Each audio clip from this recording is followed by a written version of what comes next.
We have the swabs now that are much smaller than the original ones that we originally launched with. But we also have the Pixel by LabCorp at-home test. That test right now is for healthcare workers on the front line and first responders, but we will be rolling that out much more broadly over the coming weeks. And we're going to roll it out with absolutely no upfront cost for the individual consumers. At the same time, we're building our capacity for serology testing. And we can currently do about 50,000 today, and we'll be able to do several 100,000 per day by the middle of May. And we're going to be working with the retailers, our colleagues that are here today, to help them as they expand their testing capabilities across the entire country.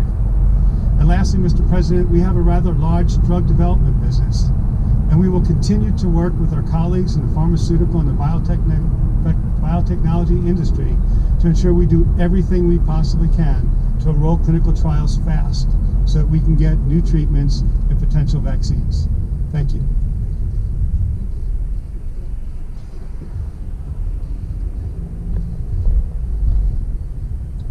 Mr. President, thank you, and thank the administration for all of their collaboration to enable Thermo Fisher Scientific to be able to produce the test kits that companies like LabCorp and Quest and the public health labs around the world run.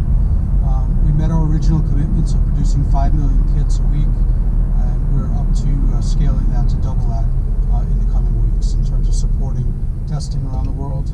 I'd like to thank my 75,000 colleagues around the world for their tireless effort to make that a reality, and supporting all of our customers to have the testing necessary to get America back to work.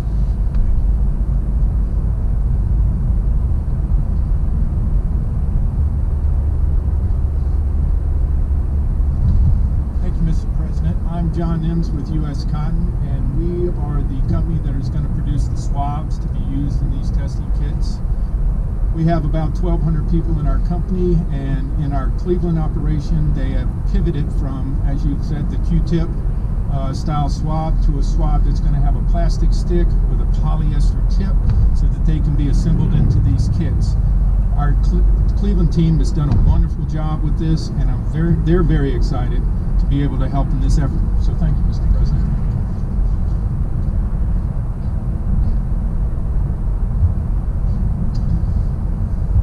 Mr. President, thank you. I'm Larry Merlo with CVS Health, and it was just over a month ago that we opened up our first drive-through test site.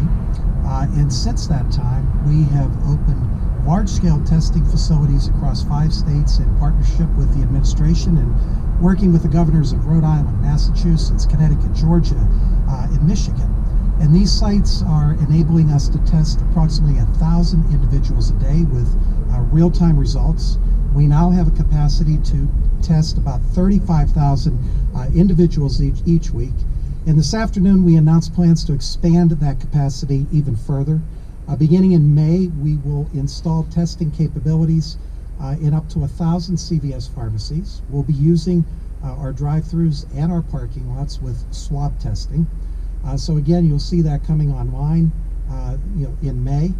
And we also recognize the fact that the virus is disproportionately affecting our minority communities. So we're working in partnership with organizations like the National Medical Association to bring testing and care into the traditionally underserved communities. We're also beginning to implement mobile capabilities with which to do that. And as businesses are restarting their workforce, we'll also be looking to assist them as they begin to come back to a normal operation.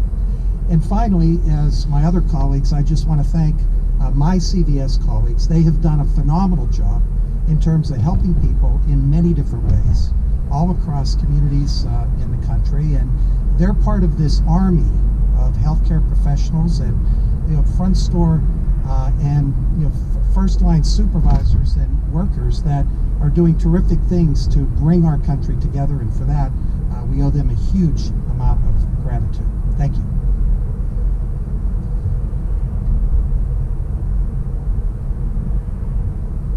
Thank you, Mr. President. Appreciate the invitation to be here today. And it was just 45 days ago when we were here. I'm Richard Ashworth. I oversee Walgreens in the U.S. And I just want to start off, Larry, like you, thanking the over 200,000 Walgreens team members who are in stores every day all across America taking care of our patients and our customers, giving them essential daily needs, the prescriptions obviously that they need, and even COVID testing while we're here. We also announced today we'll be expanding our testing capabilities across all states, including Puerto Rico.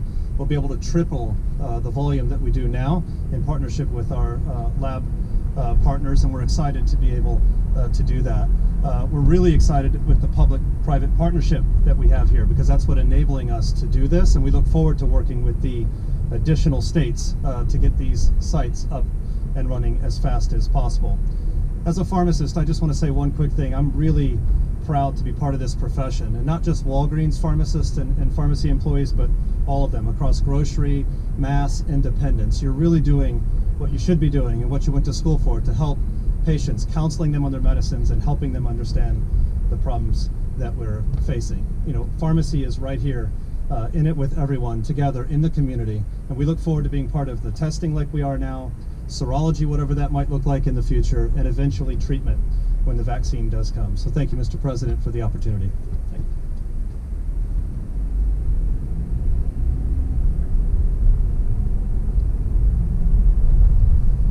Thank you, Mr. President. Thank you, Mr. Vice President. We appreciate all you're doing to get America back to work and doing it safely. I represent Kroger. My name is Rodney McMullen, and I am so proud of our nearly 500,000 associates that are doing everything every day to keep customers safe and our associates safe. And one of the things that we were able to do is provide the basic practices we're doing. We call it Blueprint, and it's the things that all of us can learn from on how to get America back working. We also announced earlier today continuing to accelerate our practice on testing.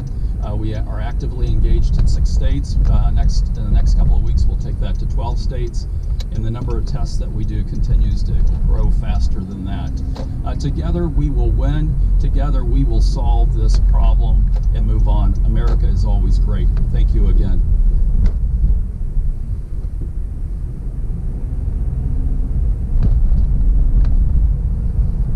President, my name is Doug McMillan. I'm a Walmart associate, and I too would like to start by thanking our associates for everything that they're doing in our stores, Sam's Clubs, distribution centers, and in our e-commerce fulfillment centers. They've been inspiring and continue to have a can-do attitude and step up. It's much appreciated.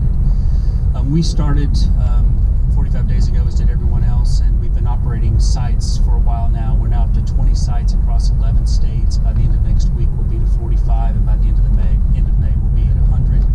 We also, a few weeks ago, Vice President Pence and I were in a distribution center in Virginia, a food distribution center. He was kind enough to come and thank our associates for us there, which is much appreciated. And the President and Vice President were speaking on the phone about surgical gowns, and the President asked if we could put in an order for millions of surgical gowns, and we don't normally buy those, so I wasn't sure if we were going to be able to do that. But I'd like to thank our apparel team, and McKesson in particular, for partnering with us. We've been able to, in the month of April, secure an additional 2.5 million surgical gowns, and by the end of May, we'll have an additional 6 million available to help. So thank you for the opportunity to serve and for being here.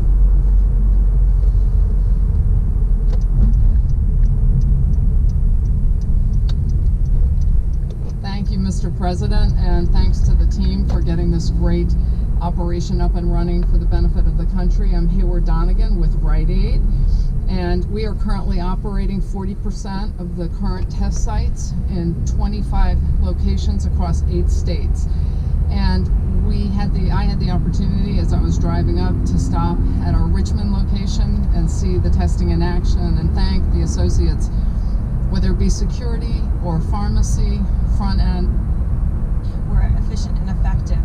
Within the robust diagnostic, continuing to rapidly expand our capacity and confident that we have enough testing to begin reopening and the reopening process. We want to get our country open, and the testing is not going to be a problem at all. In fact, it's going to be one of the great assets that we have. Today we're releasing additional guidance on testing to inform the states as they develop their plans for a phased and very safe reopening. Our blueprint describes how states should unlock their full capacity, expand the number of testing platforms, establish monitoring systems to detect local outbreaks, and conduct contact tracing. We have it all. Other countries are calling to find out what are we doing and how do you do it, and we're helping them. We're dealing with a lot of countries helping them on testing, just like we did on the ventilators. I directed our Medicare program to make it easier for seniors to get the testing that they need, and the pharmacies, as you know, we are allowing pharmacies now to do testing, and we have other testing locations that we're going to be allowing also, but having pharmacies get involved in testing is a very big deal. We're also asking governors to do the same in their Medicaid program, so they're going to be able and authorized to do the same in Medicaid. So that's a big deal. So we're deploying the full power and strength of the federal government to help states, cities, to help local government get this horrible plague over with, and over with fast. There's tremendous energy in our country right now. There's energy like people haven't seen in a long time. A spirit that they have not seen, and we're doing very well, considering what happened to us, and considering if you look at what happened to others. This is something that the world has not seen for a long, long time. You can probably go back to 1917, where it was a terrible period of time. You all know what happened in 1917. That's over 100 years ago. With that, I'd like to introduce, if I might, Dr. Burks, if you could come up, and then Admiral, you'll come up, and between the two of you, you'll explain the entire process and how much progress we've made and where we're going. Thank you very much. Thank you, Mr. President. So the blueprint lays out the roles and responsibilities to enhance our partnership between the private sector and the public sector, bringing together state and local governments with the federal government to ensure that we can accomplish and achieve our core principles and objectives. We can have the first slide. The core elements of the testing plan include both three elements: robust diagnostic testing plans developed in partnerships with state, and I just really want to thank the governors and the health officials, both at the state and local levels, who've been working with us day and night to work through these issues, and also all the laboratory directors in many of the states, as well as the American Society for Microbiology, who have been working with us to ensure that the plans were efficient and effective. Within the robust diagnostic testing plans, it was really unlocking the full capacity of the state, increasing the number of testing platforms. We now have multiple tests for different platforms, increasing the ability to collect samples, increasing testing and laboratory supplies, and ensuring that we work together to make sure that every client receives the tests that they need.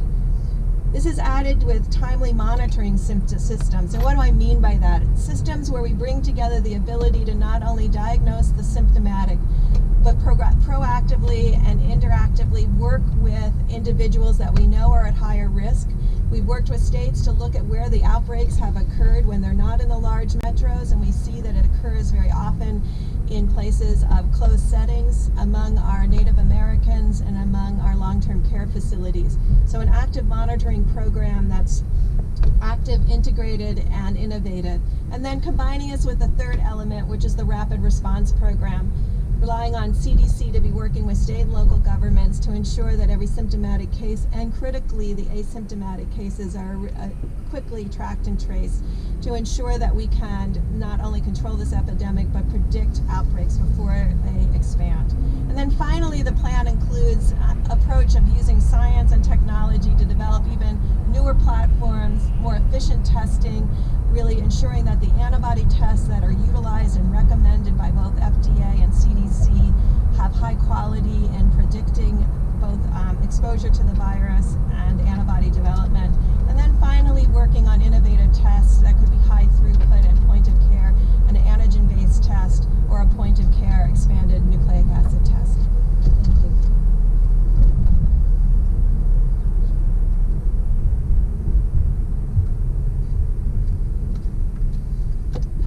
Thank you, Mr. President, and thank you, Ambassador Burks. If I could have the next slide, please. Want to spend, as you probably know, and we are not happy with China. We are not happy with that. Us to do very accurate reporting, and that's what we're doing. John, go ahead, please. tweeting that, Mr. President. Thank you. Please, sir. Mr. President, I wanted to ask you about the payment protection plan, the PPP plan to help small businesses. Yeah. There have been a lot of concerns today with the website just not working. In fact, we heard from the American Bankers Association saying that they are deeply frustrated, and until it's fixed, American banks will not be able to help struggling small businesses. Do you know? Well, I just came out and I hadn't heard. I heard there was a glitch. We'll find out whether or not that's so. Certainly, it did work out very well for the original amount of money. This is the second amount, and I'll find out about that. We're relying on the banks to go out and do an accurate job. Yeah, please, in the back. Thank you. To get aid, Mr. President. Well, I wouldn't mind doing that. I don't know what the legal status of something like that. I would like to do that, as far as I'm concerned. I'm not involved in that process, but I would certainly like to have it listed. I'd have to find out if there's a legal problem, but if there isn't, I would do it gladly. Please. Mr. President, Charlie Spearing, Breitbart News, and a majority of polls show that Americans blame China for the spread of the coronavirus, and yet they're taking advantage of the crisis to make the world more dependent on their supply chains. How do you hold China accountable, and how do you keep our country? Well, Charlie, there are a lot of ways you can hold them accountable. We're doing very serious investigations, as you probably know, and we are not happy with China. We are not happy with that whole situation, because we believe it could have been stopped at the source, it could have been stopped quickly, and it wouldn't have spread all over the world, and we think that should have happened.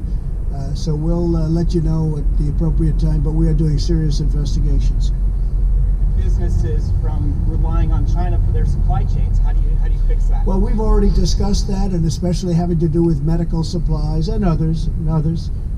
If you look prior to this virus, the deficit was coming way down under my administration because I put massive tariffs on China.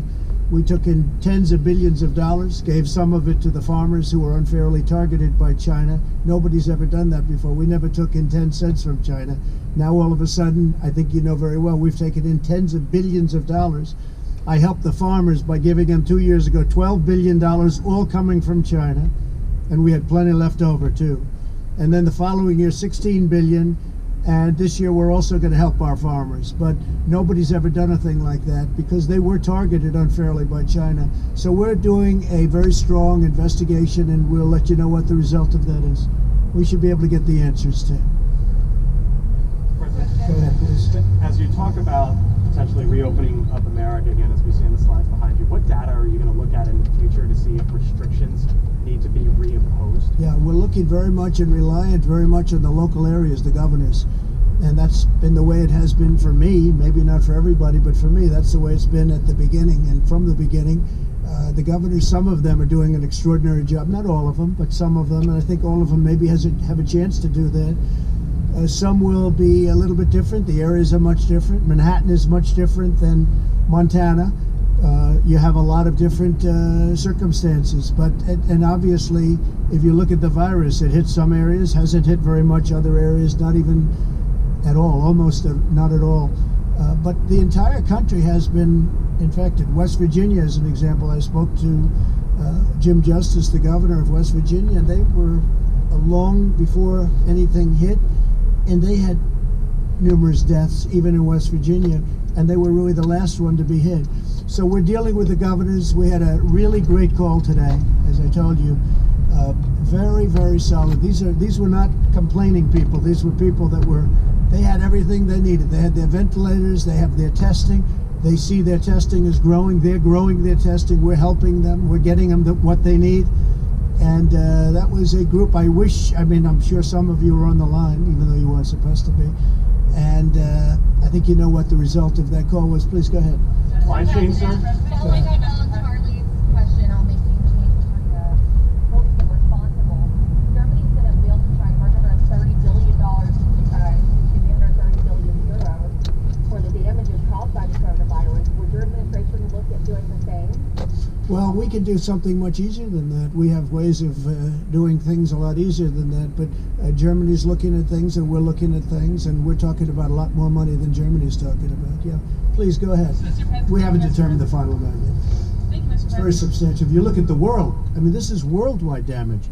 This is damage to the U.S., but this is damage to the world. Yeah, please.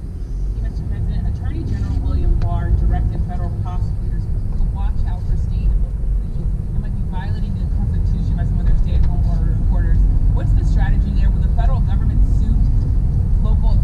Well, you'd have to ask Attorney General Barr, but I think he wants to see, like everybody, he wants to see people get back and wants to see people get back to work. He doesn't want people to be held up when there's no reason for doing it. In some cases, perhaps it's too strict. He wants to make sure people have their rights and they maintain their rights, very importantly. So a lot of people would agree with him, but you'd actually have to ask that question specifically from a legal standpoint to Attorney General Barr. Government suing state? It would depend on the state. It would depend on the circumstances of the state. Some states are, perhaps a little early, and some states are a little bit late. And the Attorney General, I read that, and I saw that, and frankly, the Attorney General doesn't want to have rights taken away, because, there are some people, they're not allowed to open up a store, or they're going to lose their livelihood. And by the way, that causes death also, between all of the things that happen, and this has been a big study. The fact that people aren't allowed to have their freedom causes a tremendous amount of problems, including death. So that's what he's talking about. Please, in the back. Maryland and other states, Governor Larry Hogan specifically said they've seen a spike in people using disinfectant after your comments last week. I know you said they were sarcastic. I can't imagine why. I can't imagine why. Yeah.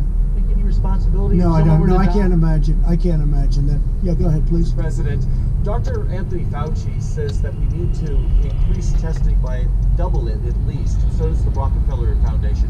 When are we going to be doubling? Well, testing? It doesn't really matter what they say there, and we just left him. We just had a meeting, but because we're going to have much more than double it very soon. Now, there are big believers in testing, and then there are some governors that don't feel as strongly about it at all. You understand that. They feel much differently about it. But we're going with maximum testing because it's something we're very capable of doing. But we'll be much more than doubled. Mike, I'd like you to answer that. We're going to be much higher than doubled on testing very shortly. Mike, please.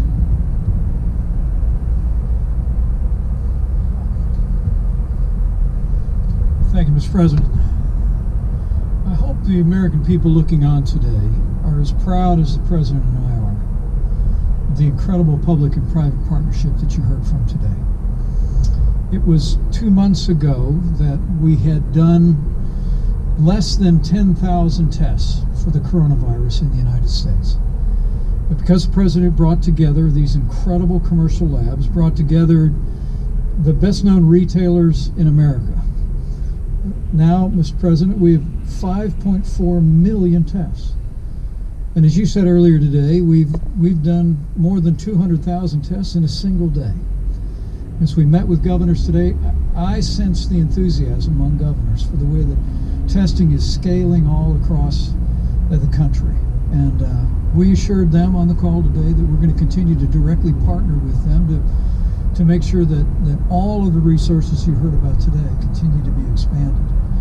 But I want to ask Admiral Gerard, who's literally working day in and day out with the governors, to describe some of the numbers for exactly where we will be. We're north of 5 million tests done now. It is remarkable to think of the pace of acceleration. But Admiral, maybe you could speak about exactly when we will reach the point that some of the experts say that they think we need to be at, whether that be 300,000 tests a day or 500,000 tests a day. And what's remarkable to me as a layperson, Mr. President, is because of this partnership you forged, we're almost there, and we'll be there very, very soon for the American people. But everyone who is as anxious to see America reopen as this President and our entire administration are should know that the three-phased approach that the President outlined 10 days ago, we believe, and I believe increasingly governors understand around America, that we have a sufficient amount of testing today for every state that qualifies to enter phase one to begin to reopen their economies. Mr. President, with your permission, I'll just ask Admiral Gerard to give some specific numbers about how quick, for all that we've done, how much more quickly you'll see an expansion of testing because of the partnership that you witnessed again here today. Thank you, Mr. President, Mr. Vice President. The number of tests that need to be done depends on the state level. You understand that places where there's high virus circulating will need many, many more tests. Places that do not have high virus circulating may need less tests. But let's just assume Dr. Fauci was talking about a 4 million per month number, which would was sort of a week ago where we are. So we will, according to the governor's plans for next month, we will easily double that 4 million number. We will have over 20 million swabs that we're going to send out. We will have over 15 million tubes of media. We have all the tests matched, machine to machine, in a focused area. We've gone state by state and understand that. And this is not even including what you just heard, the 5 million per month test by LabCorp and Quest, or the point of care test by Abbott, or all the other tests that are out there. So in May, we are going to be doing more testing in this country. And people talk about South Korea a lot.